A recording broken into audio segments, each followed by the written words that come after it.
Hello guys, कैसे हैं आप सभी। स्वागत है आपका प्रथम नीट मास्टर क्लासेस की इस यूट्यूब चैनल में। लास्ट क्लास में हमने रस समीकरण मिति के बारे में पढ़ा था पूरा डिटेल में, और उसके हर एक तरह से पूछे जाने वाले क्वेश्चंस को लगभग हमने कवर किया था। ठीक है, और उससे संबंधित जितने भी टॉपिक थे वो भी, जैसे शुद्धता प्रतिशतता क्या होती है ना, मात्रात्मक विश्लेषण पढ़ा था हमने, दक्षता पढ़ी थी, दक्षता प्रतिशतता निकाली थी, फिर हमने सीमाकारी अभिकर्मक पढ़े थे। इसके बाद में हमने पढ़ा था आधिक्य अभिकर्मक, किस तरह से ये सारी चीजें होती है और उसकी सहायता से हम क्या निकालते हैं, एक रिजल्ट निकालते हैं, और उससे संबंधित सारे प्रश्न जो है वो हम क्या है सॉल्व कर चुके हैं बेटा, है ना। तो आज हम क्या पढ़ने वाले, दिख ही रहा होगा आपको। आज जो हम पढ़ने वाले हैं बेटा वो क्या है, आपका तुल्यांकी भार, है ना।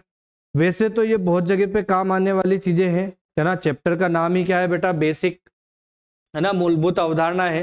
तो इस चैप्टर में बहुत सारी ऐसी चीजें हैं जो हर जगह पर क्या आएगी, आपको थोड़ा सा काम आएगी। लेकिन ये अच्छी तरह से पढ़ने के लिए इनके पर्टिकुलर चैप्टर मिलेंगे आपको ना।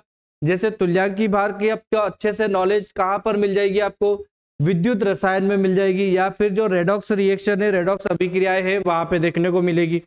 लेकिन फिर भी हम क्या कर रहे हैं, इसकी तो कुछ बेसिक टर्म्स जो है उससे संबंधित कुछ जानकारी हम यहाँ पे अर्जित करेंगे। ठीक है बेटा, किसके बारे में बात कर रहा हूं मैं बात कर रहा हूं किसके बारे में बेटा, तुल्यांकी भार के बारे में, कि क्या होता है तुल्यांकी भार। चलिए तो आइए शुरू करते हैं बिना समय गवाए कि क्या होता है तुल्यांकी भार, क्या होता है तुल्यांकी भार, और इसकी गणना हम किस तरह से कर सकते हैं।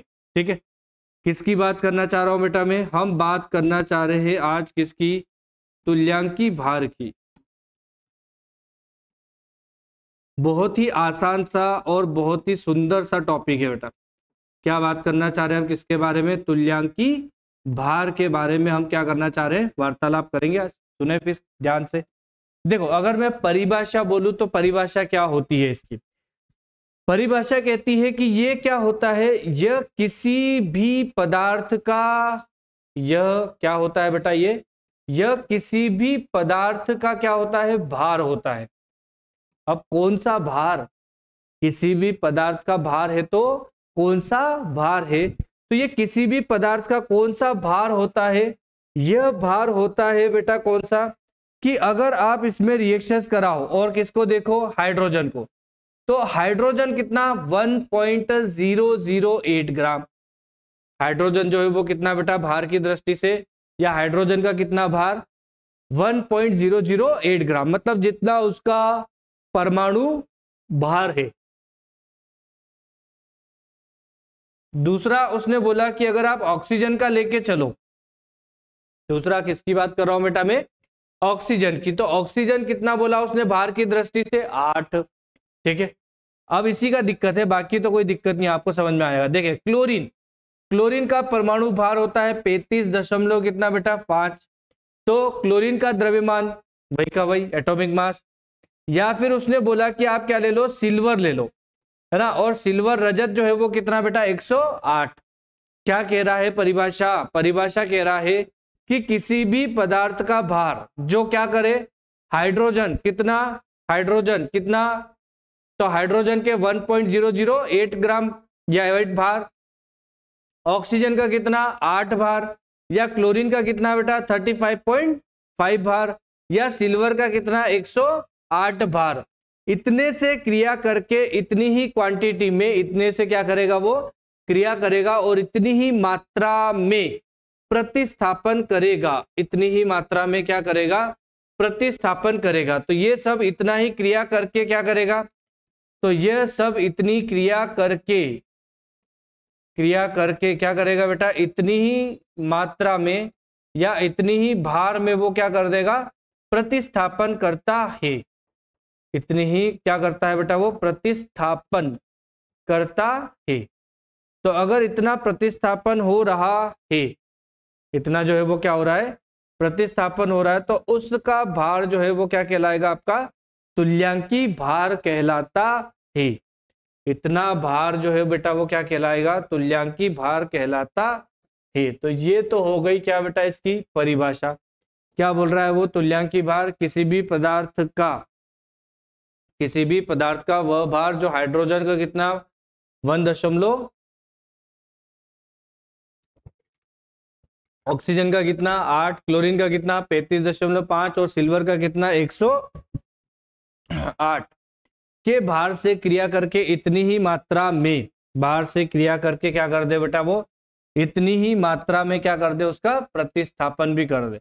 मतलब वही इतनी चीजें जो हैं इतनी ही मात्रा में वो क्या करेगा, उसका प्रतिस्थापन कर दे, तो उसे हम बोलते हैं तुल्यांकी भार। सर सब कुछ समझ में आ रहा है क्या? कि हाँ हाइड्रोजन का तो उसके भार के अनुसार लिखा हुआ है, क्लोरीन का भी उसके द्रव्यमान परमाणु भार के हिसाब से लिखा है, रजत सिल्वर का भी उसके परमाणु भार से लिखा हुआ है, लेकिन ऑक्सीजन का 16 लिख देता तो काम ही खत्म हो जाता। लेकिन ऑक्सीजन कितना लिख दिया सर इसने? 8। अरे 8 लिख के इसने पूरा ही क्या कर दिया, गड़बड़ कर दी। तब ऑक्सीजन का 8 क्यों आ रहा है भाई? ऑब्जेक्टिव बना सकता है यहां से वो क्वेश्चन कि ऑक्सीजन का कितने परमाणु भार के द्वारा विस्थापन, भार की दृष्टि से कितना विस्थापन है? तो ऑक्सीजन का कितना है? 8 भार से। अब ऑक्सीजन में 8 क्यों है देखिए, तो अगर मैं बोलूं एक ऑक्सीजन है ना, कितना बोल रहा हूं मैं बेटा? एक ऑक्सीजन है, और इस एक ऑक्सीजन को आपको परिवर्तित करना है O-2 में। क्या लगता है कितने इलेक्ट्रॉन की आवश्यकता दिख रही है एक O को -2 में परिवर्तित होने के लिए? भाई हम बोलते हैं 1 इलेक्ट्रॉन ग्रहण कर ले, 2 कर रहा होगा फिर तो ये, मतलब इसको कितने इलेक्ट्रॉन की जरूरत पड़ गई? 2 इलेक्ट्रॉन की जरूरत पड़ी। बहुत आसान है, 2 इलेक्ट्रॉन की जरूरत पड़ गई। तो यहां पर अगर मैं अब भार की दृष्टि से लिखूं तो ऑक्सीजन का कितना हो गया बेटा? 16 ग्राम लिख दूं। ऑक्सीजन के कितने हो गए? 16 ग्राम हो गए। तो 16 ग्राम के परिवर्तन के लिए कितने मोल इलेक्ट्रॉन लग गए? 2 मोल इलेक्ट्रॉन लगे। कितने मोल इलेक्ट्रॉन लगे बेटा? 2 मोल। हमें जरूरत कितने की है? 1 मोल इलेक्ट्रॉन के लिए। तो 2 के लिए अगर 16 ग्राम है, 2 के लिए अगर 16 ग्राम है, तो 1 मोल इलेक्ट्रॉन के लिए कितना होगा? आसान, कितना होगा बेटा 1 मोल के लिए? 8 होगा। ठीक है, तो ये तो परिभाषा हो गई, ये तो सब चीजें जो है वो क्या हो गई बेटा? ये तो सब परिभाषा हो गई। अब हम देखते हैं कि तुल्यांकी भार होता क्या है ना, इक्विवेलेंट वेट। तो पहली चीज हम क्या सीखेंगे बेटा? यहाँ पे कैलकुलेशन सीखेंगे, गणना करना सीखेंगे किसकी? इक्विवेलेंट वेट की, तुल्यांकी भार की। कि किस तरह से आप क्या कर सकते हैं, तुल्यांकी भार की गणना कर सकते हैं।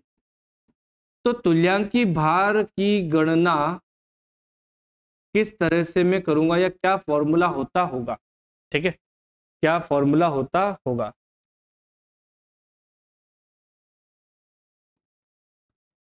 इसे इंग्लिश में कहते हैं बेटा इक्विवेलेंट वेट या मास।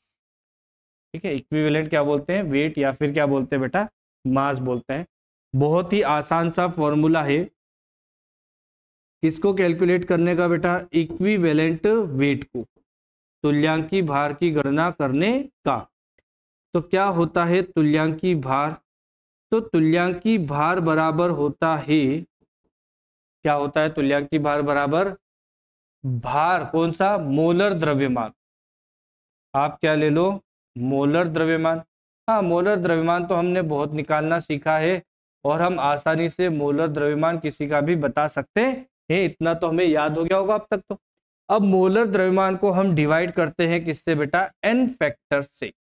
ठीक है, एन फैक्टर से, या एन जो है वो क्या बोल देते हैं हम इसको? कारक, या कहीं कहीं जो है वो इसको क्या बोला जाता है बेटा? संयोजी कारक भी बोला जाता है। क्या बोलते हैं? संयोजी कारक भी कहा जाता है। तो ये जो है ये आपका क्या है? मेन सूत्र है, जिसकी सहायता से आप क्या करेंगे? जिसकी सहायता से आप क्या करेंगे बेटा? तुल्यांकी भार की गणना आसानी से कर सकते हैं। तो मोलर द्रव्यमान और डिवाइडेड बाय क्या है? एन फैक्टर है, या संयोजी कारक भी बोलते हैं। क्या बोलते हैं? संयोजी कारक भी बोलते हैं। हाँ सर बहुत आसान है, आसानी से हम मोलर द्रव्यमान निकाल लेंगे। आसानी से हम क्या निकाल सकते हैं? मोलर द्रव्यमान। बस आप तो ये बता दो कि ये एन फैक्टर कैसे निकलेगा, संयोजी कारक कैसे निकलेगा, बाकी तो हमें कोई दिक्कत ही नहीं है। तो अब मेन जो है वो दिक्कत कहाँ पे आ रही है बेटा, एन फैक्टर निकालने पर, है ना। मेन जो है वो कारक जो है, दिक्कत जो है वो कहाँ पर आएगी आपको, एन फैक्टर की वैल्यू ज्ञात करने में। अगर मुझे एन फैक्टर की वैल्यू पता चल गई तो मैं उसको मोलर द्रव्यमान से क्या करना है, डिवाइड ही तो करना है। तो अगर मैं डिवाइड कर दूंगा तो क्या आ जाएगा बेटा आपके पास में, तुल्यांकी भार आ जाएगा। ठीक है, अब एन फैक्टर जो है वो अलग अलग के लिए अलग अलग तरह से निकालना पड़ेंगे आपको। मतलब अम्ल है, क्षार है ना, या लवण है, या फिर वो अभिक्रिया में होने वाली रिएक्शन है, तो अभिक्रिया का एन फैक्टर जो है वो क्या निकलेगा, कुछ अलग तरह से फाइंड आउट होगा, कुछ अलग तरह से निकलेगा। ठीक है, चलो एक एक करके शुरू करते हैं, आराम से अपन समझते बेटा। तो पहला मैं बोल रहा हूं किसके लिए, तो अम्ल के लिए। पहला जो हम निकाल रहे हैं वो किसके लिए निकाल रहे हैं बेटा, हम अम्ल के लिए अगर हम निकालें किसको, एन फैक्टर को, तो अम्ल के लिए जो एन फैक्टर है वो क्या होता होगा। अम्ल के लिए, अम्ल का काम क्या होता है, अम्ल का काम क्या होता है बेटा, H+ का दान करना। और कितने H+ दान कर रहा है, यही उसकी क्या होती है, बेसिसिटी, क्षारकता होती है। तो अम्ल के लिए जो एन फैक्टर है वो किस पर निर्भर करता है, अम्ल के लिए एन फैक्टर जो है वो निर्भर करता है बेटा किस पर, क्षारकता पर। किस पे निर्भर करता है भाई, क्षारकता पर। क्या होती है क्षारकता, कि एक अम्ल के द्वारा, क्या बोल रहा हूं बेटा मैं, एक अम्ल के द्वारा, भाई कोई भी एसिड है तो एसिड का काम तो एक ही दिख रहा है आपको, क्या करेगा वो, H+ का दान करेगा। तो एक एसिड का अणु लूंगा मैं, कितना अणु लूंगा बेटा, एक अणु लूंगा। अब वो एक अणु के द्वारा कितने, एक अणु के द्वारा कितने H+ आयन का क्या किया गया है, दान किया गया है। कितने H+ आयन का क्या किया है, दान किया जाता है, या वो कितने रिलीज कर रहे हैं, दान किया जाता है। तो ये तो हम आसानी से निकाल सकते हैं सर, कोई भी आप एसिड बोलो, उस एसिड में हम क्या कर सकते हैं, तो ये सब चीजें तो हम आसानी से कैलकुलेट कर ही सकते हैं। जैसे उदाहरण की तरह अगर हम बात करें कि जैसे सर अगर HCl है, तो HCl को आप या तो ब्रेक डाउन करो, तोड़ो, और अगर आप इसको तोड़ोगे तो ये टूटेगा H+ में, और किस में टूटेगा बेटा, Cl- में। तो हाँ, हमें HCl में दिख रहा है कि अगर मैं HCl ले लूं तो उस HCl में हमें एक ही क्या मिलेगा, H+ मिलेगा। कितना H+ मिल रहा है बेटा, एक। और अगर एक H+ मिल रहा है तो बताओ मुझे फिर इसके लिए एन फैक्टर कितना लिख दूंगा मैं, तो आप बोलोगे 1 लिख दो सर, क्योंकि एक ही तो H+ दान कर रहा है। ठीक है, अगर मैं बोलूं HNO3 है, नाइट्रिक एसिड है, तो ये क्या करेगा, एक H+ का दान करेगा ना भाई, और एक H+ का दान करने के बाद में परिवर्तित हो जाएगा HNO3 में। अब मैं आपसे पूछ लूं कि इसका एन फैक्टर कितना है, तो आप बोलोगे सर एक H+ दान कर रहा है, और जितने H+ दान करे वही क्षारकता है, और क्षारकता के ही एन फैक्टर निर्भर है। अम्ल के लिए, तो अम्ल के लिए तो क्षारकता ही एन फैक्टर है, मतलब इसके लिए क्षारकता कितनी हो गई, एक हो गई। इसके लिए क्षारकता कितनी हो गई, एक हो गई भाई। अब एक दूसरा देखो, जैसे अगर हम बोले H2SO4 है, तो ये क्या करेगा, पहले एक H+ का दान करेगा, है ना। तो पहले इसने एक H+ का दान किया और परिवर्तित हो गया HSO4 किस में बेटा, माइनस में। लेकिन ये भी हमें पता है कि ये भी वापस क्या कर सकता है, एक और H+ का दान करेगा और परिवर्तित हो जाएगा किसमें, SO4 में परिवर्तित हो जाएगा। तो अगर मैं बोलूं कि H2SO4 के लिए, सल्फ्यूरिक अम्ल के लिए कितना एन फैक्टर, कितना संयोजी कारक, तो H2SO4 जो है वो कितने दान कर रहा है, तो H2SO4 दान कर रहा है कितने बेटा, 2 हाइड्रोजन। कितने हाइड्रोजन दान कर रहा है, 2। तो इसका एन फैक्टर कितना हो गया, 2। इसका एन फैक्टर कितना हो गया, 2 हो चुका है। ठीक है, आसान है, बहुत आसान है सर, ये तो हम आसानी से निकाल सकते हैं। चलो, तो इसका अपन एक प्रश्न करते हैं कि H2SO4 का क्या निकालना है आपको, H2SO4 का क्या निकालना है बेटा आपको, तुल्यांकी भार बताना है कि तुल्यांकी भार कितना है किसका, H2SO4 का। बताओ फिर क्या होगा, तुल्यांकी भार बराबर, सर अभी हमने फॉर्मूला लिखा था कि तुल्यांकी भार बराबर जो है वो क्या होता है, किसकी बात कर रहे हैं हम? तुल्यांकी भार की। तो तुल्यांकी भार बराबर क्या होता है बेटा? मोलर द्रव्यमान। इसके बराबर होता है ये मोलर द्रव्यमान के बराबर, और उस मोलर द्रव्यमान को डिवाइड कर दूंगा मैं किससे? एन फैक्टर से, तो आ जाएगा। तो H2SO4 का तुल्यांकी भार निकाल लो। H2SO4 का क्या निकाल लो बेटा? तुल्यांकी भार निकाल लो। तो पता ही होगा आपको H2SO4 का मोलर मास जो है वो कितना निकल के आता है हमारे पास में? 98 आ गया। तो तुल्यांकी भार तो हो गया सर इसका कितना? 98। एन फैक्टर हमें दिख रहा है सर कितना? 2। तो क्या 2 से डिवाइड करूं? हाँ भाई, जब एन फैक्टर 2 है तो 2 से ही डिवाइड करना पड़ेगा। कितना आया है आपके पास? तो ये आ गया भाई आपके पास कितना? 49 आ गया। तो इस तरह से आपने क्या करा? आसानी से तुल्यांकी भार निकाल लिया। बस हमें जरूरत पड़ती है किसकी? किसकी जरूरत पड़ती है बेटा?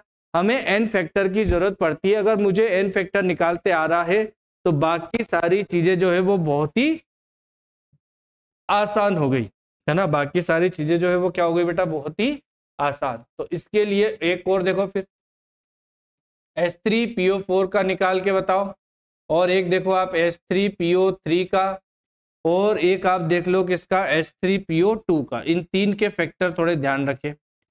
इन तीनों के फैक्टर जो है वो क्या करें? थोड़ा ध्यान रखिए ना। ये विलियन सॉल्यूशन पढ़ेंगे तो नॉर्मलता मोलरता में परिवर्तन करने में भी बहुत काम की चीजें है, ठीक है। हाँ, तो आप बोलोगे कि सर ये एन फैक्टर जो है इसका जो है वो कितना दिख रहा है हमें? तो 3 हाइड्रोजन है तो 3 दान कर देंगे सर। ये भाई जहाँ पे एक एच था तो एक दान किया, यहाँ पे 2 था तो 2 दान किए, इसके पास एच था तो एक ही दान किए। तो सर इसके पास 3 हाइड्रोजन है, 3 हाइड्रोजन है तो इसका एन फैक्टर 3 लिख दो सर, है ना कि नहीं। ऐसे ही H3PO3 है सर, तो इसका भी एन फैक्टर 3 लिख दो सर। H3PO2 है और H3PO2 का भी एन फैक्टर कितना लिख दो?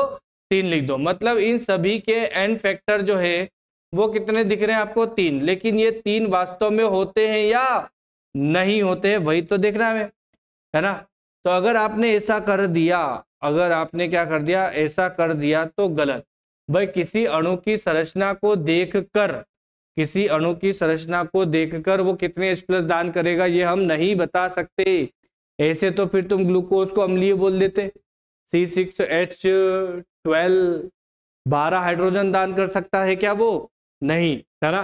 तो कौन से दान होते हैं जो ऑक्सीजन से जुड़े हो, पोलर नेचर रखते हो, वही जो है वो क्या होते हैं बेटा? दान हो पाते। हर चीज दान नहीं होती है, ठीक है। तो ये जो फास्फोरस के एसिड है इनका बेसिक स्ट्रक्चर कुछ इस तरह से दिखता है बेटा आपको। ये जो है ये क्या रिप्रेजेंट कर रहा है? इसका बेसिक स्ट्रक्चर जो है वो रिप्रेजेंट कर रहा है। तो आपको जब भी इनका स्ट्रक्चर बनाना है तो ये तो आपको आना ही चाहिए। जब ये आएगा तभी आप इनके क्या बना सकते हो? स्ट्रक्चर बना सकते हो, नहीं तो आप इनके स्ट्रक्चर नहीं बना सकते, ठीक है। तो ये आ गया इसका क्या? बेसिक स्ट्रक्चर है। क्या बोल रहा हूं मैं? बेसिक। इसके अलावा आप आवश्यकता के अनुसार बंद बनाएं और जोड़ें, ठीक है। देखो अब हमने क्या करा? P डबल बॉन्डेड O तो आ गया। अब बचे हमारे पास 3 हाइड्रोजन और 3 ऑक्सीजन बचे। अब 3 अगर मैं ऐसे हाइड्रोजन जोड़ दूं, 3 अगर मैं ऐसे हाइड्रोजन जोड़ दूं तो बताओ क्या ऑक्सीजन जोड़ पाऊंगा? नहीं, क्योंकि ऑक्सीजन की वैलेंसी तो 2 होती है और हाइड्रोजन जोड़ दिया तो बात फिर क्या हो गई? खत्म। तो जुड़ता कैसे है? ये एक O और एक क्या है? H। ये एक O और ये एक H, और ये एक O और ये क्या है? एक H। इसके पास में जो हाइड्रोजन है वो विद्युत ऋणात्मक तत्व से जुड़ा हुआ है, आसानी से दान हो सकता। किससे जुड़ा हुआ है भाई? विद्युत ऋणात्मक तत्व से, और उसी के कारण उसका दान जो है वो आसानी से हो सकता है। तो इसका एन फैक्टर निकल के आता है कितना? 3, क्योंकि 3 ही हाइड्रोजन ऐसे हैं जो ऑक्सीजन से जुड़े हुए हैं, बंधित है। अब देखो इसमें एक ऑक्सीजन तो यूज हो गया, बचे कितने? 2 ऑक्सीजन है। अब 2 ऑक्सीजन है तो ये OH लगाया, फिर ये OH लगाया। अब बचा हुआ एक हाइड्रोजन की मजबूरी है कि वो डायरेक्टली किससे जुड़ेगा? अब P से ही तो जुड़ेगा। अब इसमें अगर आप देखो तो H कौन से दान होंगे? इसमें 2 ही H+ जो है वो क्या हो सकते हैं बेटा? दान हो सकते हैं। हमने क्या लिखा है? एक अम्ल के द्वारा कितने H+ का क्या हो सके? दान किया जाता है। तो एक अम्ल के द्वारा कितने H+ का दान किया जाता है उसी को क्या बोलते हैं हम, क्षारकता बोलते हैं। ठीक है भाई।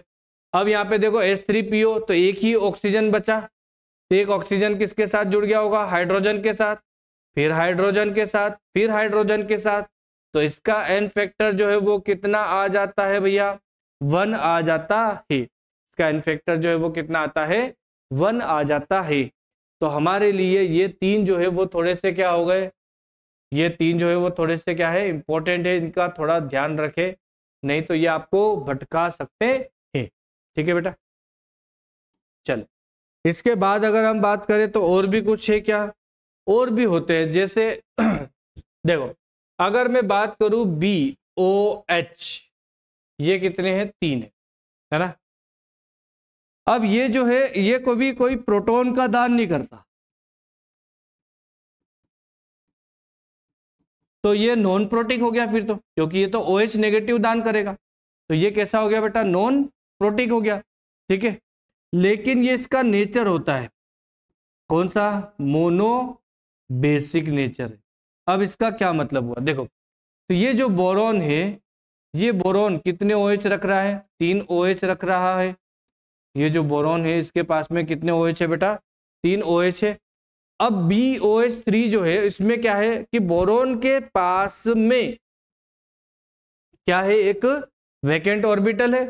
तो जब आप BOH होल ट्राइस को वाटर में, जल में क्या करोगे, डिसॉल्व करोगे, तो जैसे ही जल में डिसॉल्व करोगे तो हमें पता है जल तो टूटेगा और ये H+ और OH नेगेटिव बनाएगा। अब ये नेगेटिव वाली चीजें इससे जुड़ सकती है अगर इसके पास में बंध बनाने की क्या हो बेटा, शक्ति। तो शक्ति तो है इसके पास में, आप जानते ही हो बोरॉन के पास में क्या है बेटा, रिक्त कक्षक उपस्थित होता है। ठीक है, तो ये परिवर्तित हो जाएगा किसमें, BOH4 नेगेटिव में, और यहाँ पे क्या आ गया आपका H+ रिलीज हो गया। तो अब अगर आप देखो तो इसमें बोरॉन के जो है हाइड्रोक्साइड, इसमें क्या हुआ, इसने एक H+ का क्या कर दिया है, दान कर दिया है। इसलिए यह जो है यह किसकी तरह काम करता है, यह जो है ये किसकी तरह काम करता है, एसिड की तरह काम करता है, और OH का क्या कर देता है बेटा, ये दान करता है। ठीक है, OH का ये क्या करता है बेटा, ये दान कर देता है। ठीक है, तो इस तरह से आप निकाल सकते हैं किसके बारे में, एन फैक्टर जो है वो अम्ल के एन फैक्टर निकाल सकते हैं। ये भी थोड़ा ध्यान रखने वाली चीजें थी, है ना, नहीं तो आप बोलो BOH होल ट्राइस जो है वो किस नेचर का है, बेसिक है। बेसिक है तो इसका तो एन फैक्टर निकलेगा नहीं एसिड के, तो आप बेस में इसका एन फैक्टर निकाल दो, कितना, 3। देखो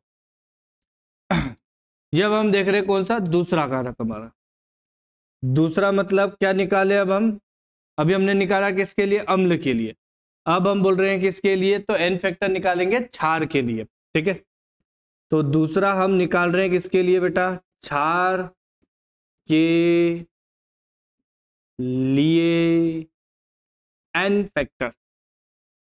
एन फैक्टर किसके लिए निकाल रहे हैं बेटा हम, क्षार के लिए। तो क्षार के लिए जो एन फैक्टर है वो किस पर निर्भर करता है, वो निर्भर कर जाता है किस पर, अम्लीयता पर। ध्यान रखिए, वहां क्षारकता था, यहाँ पे क्या था, अम्लीयता था। वहां क्षारकता क्या थी, जितने H+ दान हो रहे हो किसी एक अम्ल के द्वारा, तो यहां भी आप समझ सकते हो फिर किसी एक क्षार के द्वारा, है ना, दान किए OH नेगेटिव आयन की संख्या, इससे आप आसानी से क्या कर सकते हैं बेटा, निकाल सकते हैं। ठीक है, हाँ तो अब तो हम देख के निकाल सकते हैं, देख के बता सकते हैं क्या, देख कर बता सकते हैं क्या, बिल्कुल। जैसे अगर मैं आपको बोलूं कि NaOH है, तो ये जो NaOH है ये टूटेगा, तो ये टूटेगा तो परिवर्तन किस में होगा, बोलो भाई, बोल रहे बोलो यार, बहुत ही आसान सी चीजें है। तो NaOH टूटेगा तो Na+ में और OH- में टूट जाएगा। तो कितने OH दान कर दिए इसने, एक किए तो इसका एन फैक्टर कितना लिखूंगा, एक लिखूंगा। ऐसे ही बेरिलियम अगर है BaOH जो है वो कितने हैं, 2 है, तो ये क्या करेगा, ये बना लेगा आपका क्या Ba+2 प्लस क्या बना लेगा 2 जो है वो OH नेगेटिव। तो आप बोलोगे इसका एन फैक्टर सर हमें दिख ही रहा है कितने हैं, 2 है, क्योंकि इसने कितने दान कर दिए हैं, 2 का दान कर दिया है और 2 हो गए इसके, 2 का दान कर दिया तो कितने हो गए, 2 हो गए। लेकिन एक और एग्जांपल देखो, जैसे अगर हम बोल रहे हैं कि इसका अमोनिया NH3 है ना, आपको भी पता है कि अमोनिया का नेचर जो है वो ऑर्गेनिक में पढ़ोगे आप सभी, किस नेचर का होता है, बेसिक है ना। इसके पास में क्या होता है, लोन पेयर ऑफ इलेक्ट्रॉन है, तो ये किस नेचर का होता है, बेसिक नेचर का होता है। तो फिर इसमें क्या निकालेंगे हम, इसमें तो फिर हम क्षार निकालेंगे, और क्षार के लिए तो अम्लीता चाहिए, अम्लीता के लिए क्या चाहिए हमें, OH नेगेटिव आयन। अब इसके पास ऑक्सीजन तो दिख नहीं रहे, और अगर ऑक्सीजन नहीं दिख रहे हैं तो ये OH का तो दान नहीं करेंगे, इतना समझ में आ रहा है, ये OH का तो दान नहीं करेंगे। तो अब फिर ये क्या करेंगे, तो अमोनिया को जब आप बेटा किस में डिजोल्व करो, जल में, है ना, इसका एन फैक्टर जो है वो कितना आता है, इसका 1 होता है। तो देखो जब अमोनिया NH3 जो है, यह NH3 की रिएक्शन करवा दो आप किसके साथ में, जल के साथ, है ना, कोई भी चीजें वो जल में ही होती है, अम्ल या क्षार का निर्धारण। क्या तोड़ूंगा मैं, H+ और OH नेगेटिव। अब ये जो OH नेगेटिव है तो हो गया। अब नाइट्रोजन के पास क्या होते हैं, लोन पेयर ऑफ इलेक्ट्रॉन एकांकी युग्म है, और अगर एकांकी इलेक्ट्रॉन का युग्म है तो ये क्या कर सकता है, दान कर सकता है। दान करेगा तो कौन एक्सेप्ट करेगा, कौन ग्रहण करेगा बेटा, जिसके पास में रिक्त कक्षक उपस्थित, तो यहाँ NH3 दान कर सकता है, तो ये परिवर्तन हो जाएगा किसमें, NH4+ में, और किसमें आ गया बेटा, ये OH नेगेटिव में परिवर्तित हो गया। ठीक है, तब आप इस इक्वेशन के हिसाब से देख सकते हैं। तो इसने क्या किया है, जैसे ही आपने इसको जल में डिजोल्व किया है तो ये इसने क्या कर दिया, एक OH का दान कर दिया। तो जितने OH दान करे वही क्या हो जाएगा, उसका एन फैक्टर होगा। तो इसके लिए हम क्या लिख सकते हैं, एन फैक्टर जो है वो कितना है, 1 है। ठीक है, चल एक क्वेश्चन कर लेते हैं इसमें भी। अगर आपसे पूछ ले कि NaOH का क्या हो बेटा, तुल्यांकी भार ज्ञात कीजिए। NaOH का क्या ज्ञात करना है आपको बेटा, तुल्यांकी भार ज्ञात कीजिए। तो आप क्या करोगे कि हाँ, तुल्यांकी भार बराबर क्या होता है, तुल्यांकी भार बराबर होता है आणविक द्रव्यमान। तो NaOH का कितना होता है बेटा, 40, और इसका एन फैक्टर भी तुमने आसानी से निकाल लोगे। फिर तो एन फैक्टर कितना दिख रहा है हमें, 1, ये लिखा ना हमने अभी, NaOH का एन फैक्टर कितना है, 1 है। तो 1 है तो 1 से डिवाइड करने पर कोई नुकसान होगा क्या, नहीं, मतलब जिसका एन फैक्टर कितना आ जाए 1, उसके लिए तुल्यांकी भार और अणुभार दोनों की मान, तुल्यांकी भार और अणुभार दोनों के मान जो है वो क्या करोगे बेटा, बराबर लिख दोगे। ठीक है, क्या लिख दोगे, उन दोनों के मान बराबर लिख दोगे। तीसरा जो है वो हम किसके लिए निकाल रहे हैं बेटा, आयन के लिए। तीसरा जो है वो हम किसके लिए निकाल रहे हैं, आयंस के लिए निकालना है हमें क्या, एन फैक्टर। तो आयन के लिए जो एन फैक्टर है वो किस पर निर्भर करता है, आयन है तो उस पर आवेश आवेश आवेश होगा, कौन सा, धन आवेश होगा, या फिर कौन सा होगा बेटा, ऋण आवेश होगा। या तो आवेश होगा कौन सा, धन, या फिर आवेश होगा कौन सा, ऋण वाला।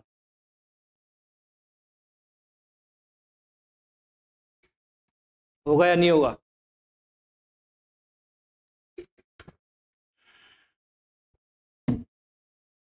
जैसे अगर मैं आपको बोल दूं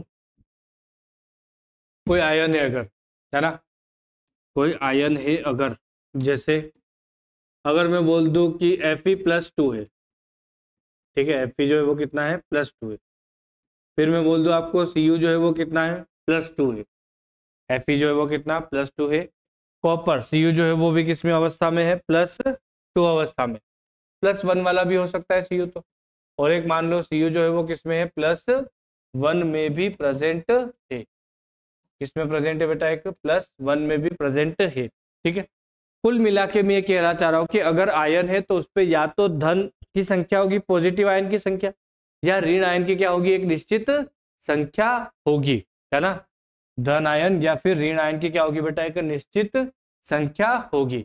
अब ये जो निश्चित संख्या है ये क्या है, उस पर आवेश ही तो है।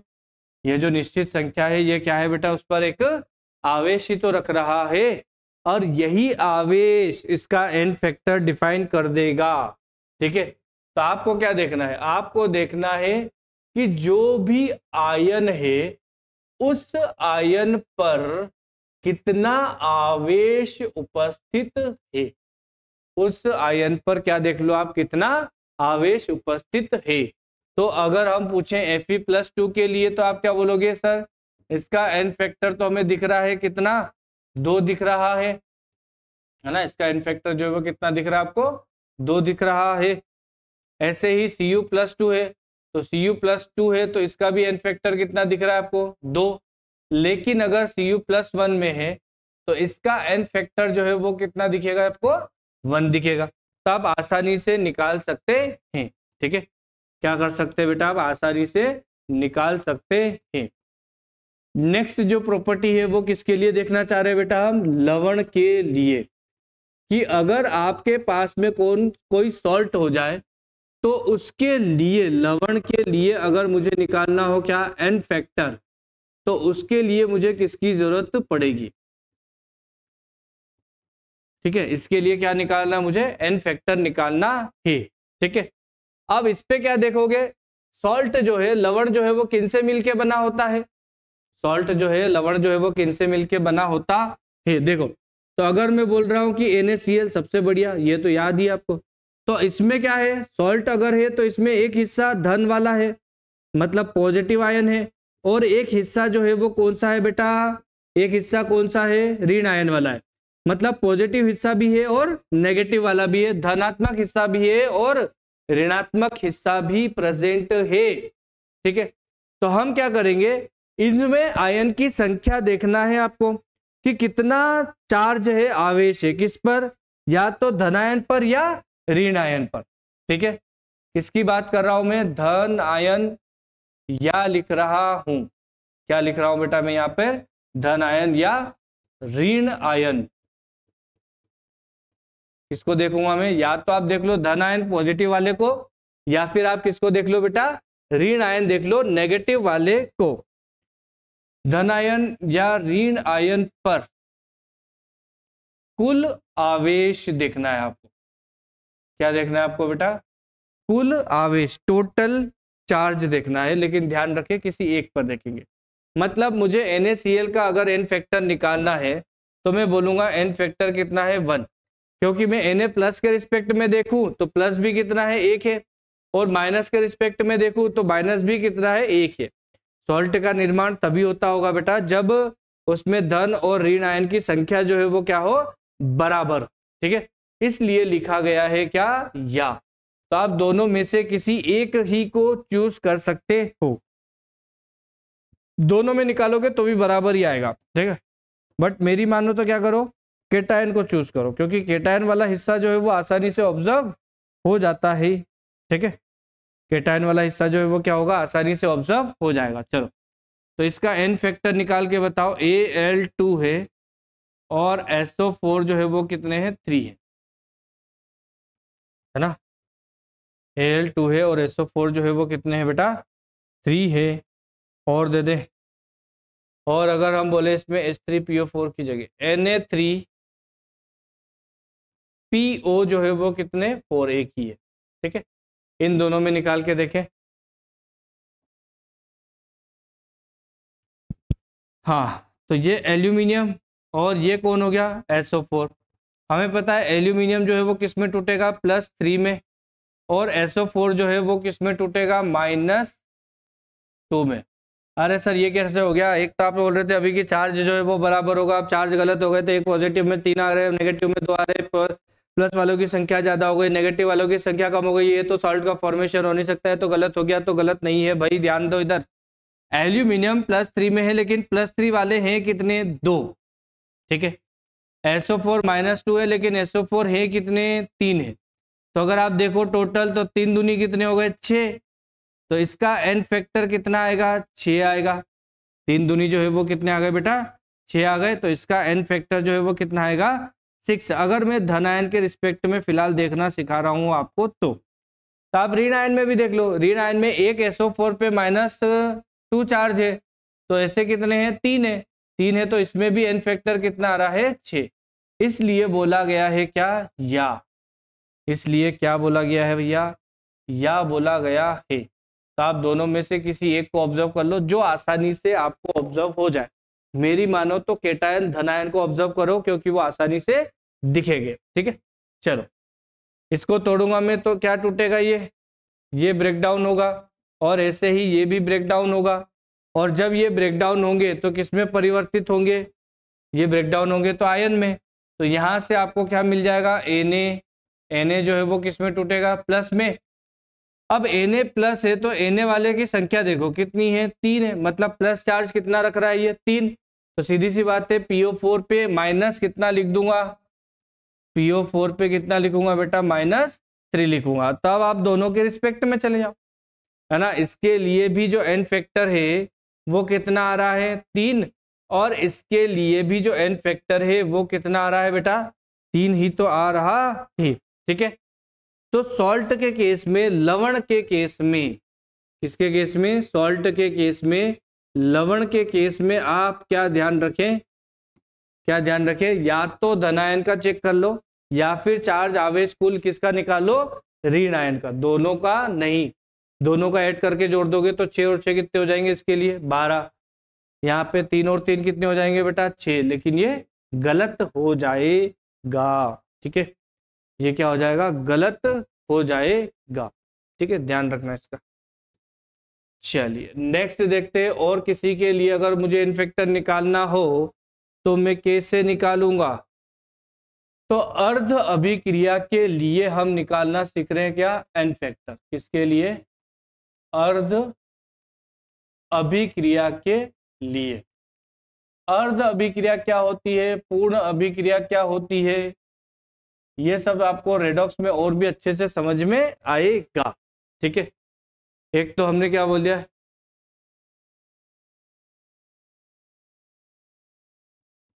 अर्ध अभिक्रिया, और एक हम बोल रहे हैं क्या बेटा? पूर्ण अभिक्रिया। ठीक है, तो एक जो है वो हम क्या बोल रहे हैं? पूर्ण अभिक्रिया के लिए आप निकाल लें किसको? N factor. बाकी फिर रेडॉक्स वाले में पढ़ोगे डिटेल में ना, तो वो रेडॉक्स वाला पोर्शन में यहाँ पे नहीं कवर करेंगे अपन, क्योंकि वो ज़्यादा दिक्कत दे जाएगा तुम। हाँ भाई, क्या निकालेंगे? नंबर ऑफ इलेक्ट्रॉन ट्रांसफर हो रहे हो किसमें? अभिक्रिया के दौरान। तो अभिक्रिया के अनुसार आपको देखना पड़ेगा इसमें, क्या बोल रहे हैं हम? अभिक्रिया के क्या अनुसार आपको क्या करना पड़ेगा? देखना पड़ेगा कि अभिक्रिया के अनुसार जितने इलेक्ट्रॉन जो है वो क्या हो रहे हैं? स्थानांतरित हो रहे हैं। जितने इलेक्ट्रॉन जो है वो स्थानांतरित हो रहे हैं। तो अभिक्रिया के अनुसार इलेक्ट्रॉन जो है वो क्या हो रहे हो? स्थानांतरित हो रहे हो। उन स्थानांतरित इलेक्ट्रॉन की संख्या, ठीक है, उन स्थानांतरित, अभिक्रिया के अनुसार स्थानांतरित क्या देखेंगे हम? इलेक्ट्रॉन की संख्या देखेंगे। ठीक है,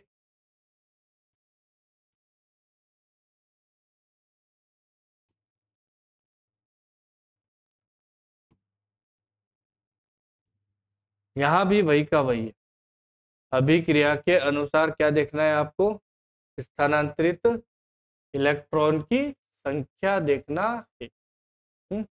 अब ये कैसे देखेंगे हम सर? क्या दोनों में ही वही है? दोनों में ही तो अभिक्रियाएं हैं, और दोनों ही अभिक्रिया में क्या देखना है? कितने इलेक्ट्रॉन जा रहे हैं या कितने इलेक्ट्रॉन आ रहे हैं। देखो, तो अगर हमने बोला Fe+ किस में है? 2 में, और ये Fe+2 से परिवर्तित हो गया किस में? Fe+3 में। तो हमें पता है कि ये एक इलेक्ट्रॉन क्या कर रहा होगा? दान कर रहा होगा।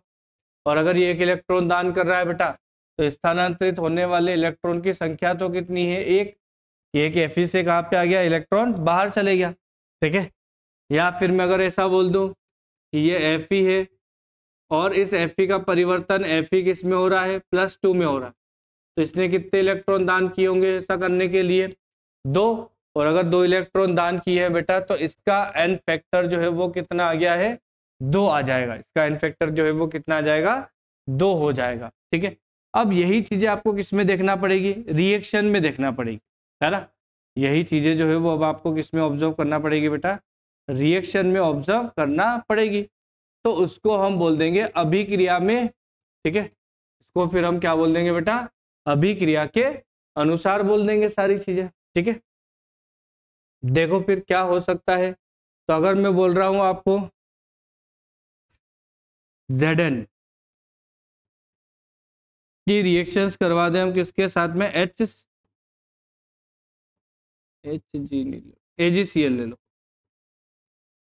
और ये परिवर्तित हो रहे हैं किसमें, ये परिवर्तित हो गया बेटा ZnCl2 में, +2 जो है वो क्या मिल गया आपको, सिल्वर Ag मिल गया। यह जो है वो क्या हो रही है, इसमें अभिक्रिया में परिवर्तन हो रहा है। तो इसके लिए अगर मुझे n फैक्टर निकालना है तो क्या दिख रहा है, कितने इलेक्ट्रॉन स्थानांतरित हो रहे हैं, कितने इलेक्ट्रॉन।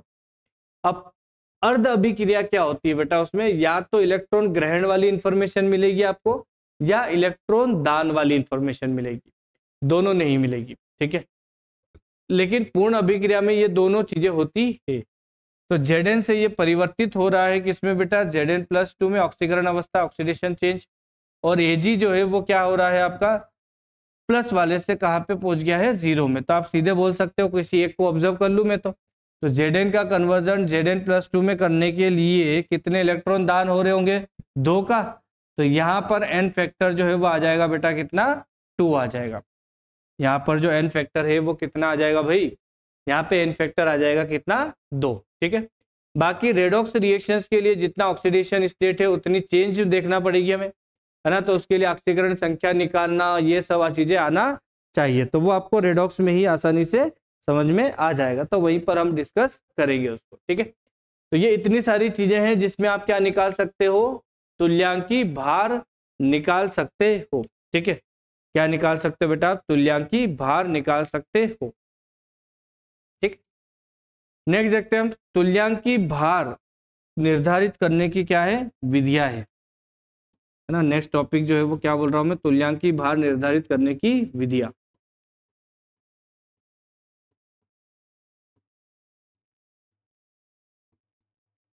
तुल्यांकी भार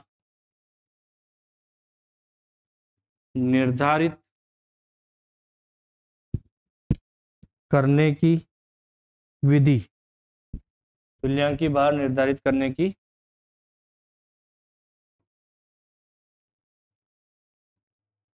बहुत सारी जो है वो क्या है, इसमें मेथड्स है, विधियां है ना। बहुत सारी मेथड्स है बेटा जिससे आप क्या कर सकते हैं, कैलकुलेट कर सकते हैं। ठीक है, अब इसमें भी अगर हम देखें तो इम्पोर्टेंट के हिसाब से तो वैसे तो सारी चीजें हैं, लेकिन अगर आप आसानी से देख लो तो आसानी से कैलकुलेट कर पाओगे। ठीक है, पहला क्या है, हमने क्या बोला था, हाइड्रोजन का प्रतिस्थापन, हमने क्या बोला था, ऑक्सीजन का प्रतिस्थापन, हमने क्या बोला था, क्लोरीन का प्रतिस्थापन भार के अनुसार, हमने क्या बोला था, सिल्वर रजत का प्रतिस्थापन। बस अगर आपको परिभाषा में इतनी चीजें याद है तो आप सारी चीजें आप यहाँ पे लिख सकते हो। ठीक है, तो एक जो है वो कौन सी हो गई, पहली हम बोल रहे हैं हाइड्रोजन, कौन सा बोल रहे हैं बेटा हम यहाँ पे, हाइड्रोजन विस्थापन विधि, है ना, क्योंकि विस्थापन किसमें द्वारा हो रहा है, हाइड्रोजन में। तो इसी को हम क्या बोल देते हैं, हाइड्रोजन विस्थापन विधि बोल देते हैं।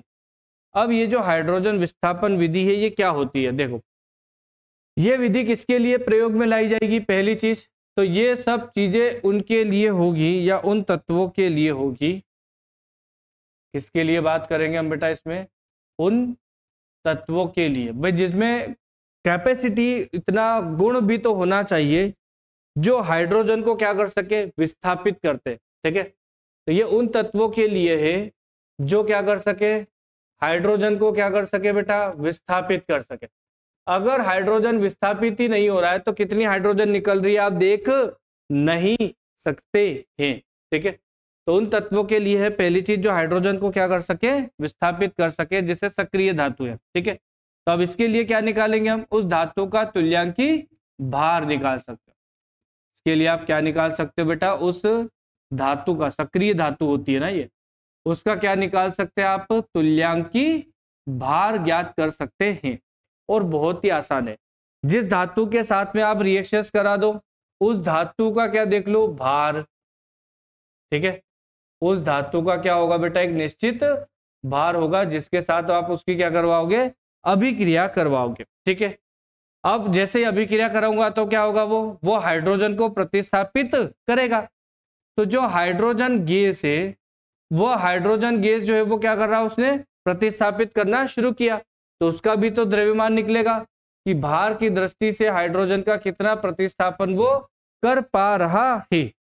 गुणित हाइड्रोजन के लिए है तो क्या आ जाएगा, 1.008 आ जाएगा। तो ये सहायता से, इसकी सहायता से आप क्या कर सकते हैं, इसकी सहायता से आप आसानी से चीजें जो है वो फाइंड आउट कर सकते हैं, है ना। ये किसके द्वारा विधि हो गई बेटा, ये हाइड्रोजन के द्वारा। तो ऐसा ही किस किस के द्वारा निकाल सकते हैं हम, ऐसा ही हम निकाल सकते हैं किसके, ऑक्साइड के द्वारा भी निकाल सकते हो आप, है ना। तो ऑक्साइड के निर्माण की विधि भी होती है एक, तो बी जो है वो मैं क्या बोल रहा हूं, ऑक्साइड निर्माण की विधि। बी जो है वो हम किसकी बात करना चाह रहे हैं बेटा, हम यहाँ पर ऑक्साइड निर्माण विधि, है ना। किसका निर्माण करेंगे हम, ऑक्सीजन का निर्माण करेंगे। ठीक है, सब वही चीज है। तत्व जब क्या होगा, एक निश्चित मात्रा में अगर उसकी क्वांटिटी पता है हमें, तो जब हम उसके साथ रिएक्शन कराएंगे किसके साथ में, ऑक्सीजन के साथ, तो वो ऑक्सीजन का क्या बना लेगा, ऑक्साइड बना देगा। ठीक है, तो इक्विवेलेंट वेट अगर हमें निकालना है, किसका निकालना है आपको, धातु का निकालना है। अगर क्या, तुल्यांकी धातु का, सॉरी, जब आप इसका क्या करवाओगे, इक्विवेलेंट वेट निकालोगे, तब चीजें जो है वो क्या हो जाएगी, अब जो है वो चीजें क्या कहलाएगी बताओ। तो एक धातु की जगह आपने क्या ले लिया, कोई भी एक क्या होगा, तत्व हो जाएगा यहाँ पे। तो धातु की जगह क्या आ जाएगा, उस तत्व का क्या निकालोगे आप, तुल्यांकी भार निकालोगे। ठीक है, तो यहाँ पे क्या आएगा, उस धातु का भार आएगा, उस धातु का क्या आ जाएगा बेटा, यहाँ पे धातु क्या, तत्व का आएगा क्या, भार आ जाएगा। और फिर वहां पे रिलीज, प्रतिस्थापन कौन हो रहा था, हाइड्रोजन, भार की दृष्टि से कितना, 1.008। यहाँ पे कौन होगा बेटा, ऑक्सीजन होगा, है ना। यहाँ पे जो है वो कौन होगा बेटा, ऑक्सीजन होगा। तो आप गुणा भी किसको करोगे, ऑक्सीजन का, और यहाँ पर क्या होगा, ऑक्सीजन का ऑक्सीजन का क्या लेना है आपको, यहाँ पर भार लेना है। और ऑक्सीजन है तो आप समझ ही गए होंगे, गुणा कितने से करूंगा, गुणा कितने से करूंगा, गुणा तो आपको करना पड़ेगा कितने से, 8 से। चलो, और कोई विधि है क्या, है ना। अभी तो ये क्या करा आपने, ऑक्सीजन के निर्माण की विधि निकाली, है ना। तो ऐसी और भी तो हो सकती है कि नहीं, ऐसी जो है वो क्या हो सकती है, और भी तो हो सकती है। ये तो हमने सिर्फ क्या करा, ऑक्सीजन का निर्माण किया। और अगर ऑक्सीजन की जगह पर हम किसका निर्माण करना शुरू कर दे बेटा, क्लोरीन का भी तो कर सकते हैं। और अगर हम क्लोरीन का निर्माण की विधि शुरू कर दें तो अब की बार क्या होगा, क्लोरीन वाली चीजें आना शुरू होगी। तब हम क्या कर लें, ऑक्साइड की जगह निर्माण विधि देख लेते हैं एक और, ऑक्साइड की जगह तीसरी निर्माण की विधि अगर हम देखना चाहें तो देख लेते हैं। तो ये थर्ड आ गई आपके पास में, कौन सी बेटा, थर्ड किसके द्वारा देख रहे हैं हम, तो क्लोरीन के द्वारा। ठीक है, तो क्लोराइड निर्माण विधि, तो जब रिएक्शंस करूंगा मैं तो क्या बनेगा, यहाँ पे क्लोराइड बनेगा, है ना। तो सी जो है वो कौन सी है, क्लोराइड निर्माण विधि, क्लोराइड निर्माण क्या है भाई, विधि है। बताओ, जहाँ तत्व का तुल्यांकी भार, जिसका भी आपको तुल्यांकी भार निकालना है, बस ऑक्सीजन की जगह पे आप क्या लिख दो यहाँ पर क्लोरीन, और 8 की जगह पर चेंज कर दोगे, यही करोगे। तो यहाँ पे क्या आ जाएगा, यहाँ पर आ जाएगा आपका क्लोरीन, और तुल्यांकी भार तो आपको पता ही है कि उसमें कितने से प्रतिस्थापन हो रहा था, 35.5 से। ठीक है, तो इन 3 मेथड से भी आप क्या कर सकते हैं, तुल्यांकी भार का आसानी से गणना कैलकुलेशन कर सकते हैं। ठीक है, देखें इसको या लिखने की कोशिश करो बेटा जब तक।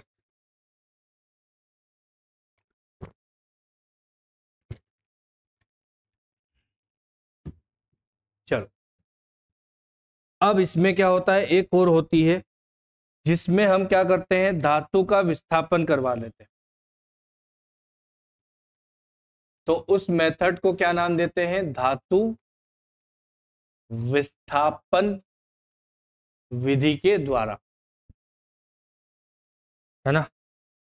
धातु विस्थापन, और धातु विस्थापन भी किसके द्वारा करवाएंगे अपन, धातु से ही,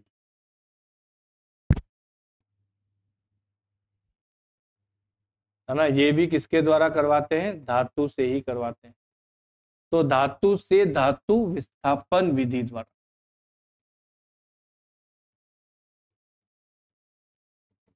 ठीक है, ये बहुत ही आसान है ना। ये आसान आपको कब लगेगी, जब आप पढ़ लोगे किसको, फैराडे वगैरह को, लॉ को पढ़ लोगे तब, है ना।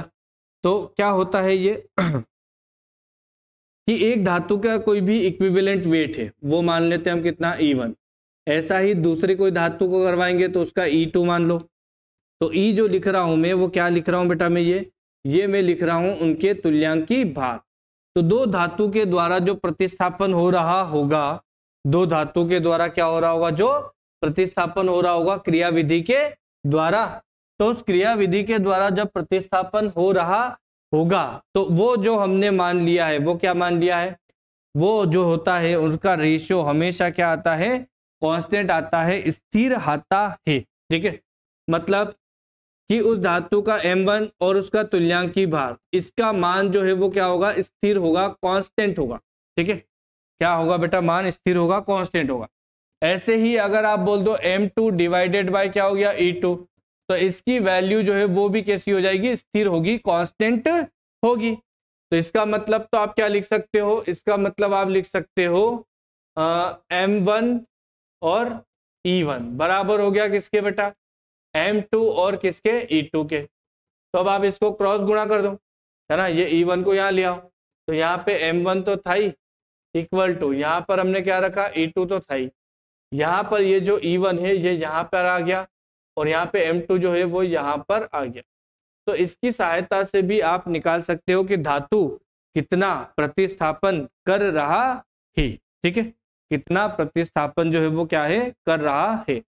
इसके अलावा डबल डिस्प्लेसमेंट मेथड से भी कर सकते हो आप, तो डिपेंड करता है और भी अलग अलग चीजों पर।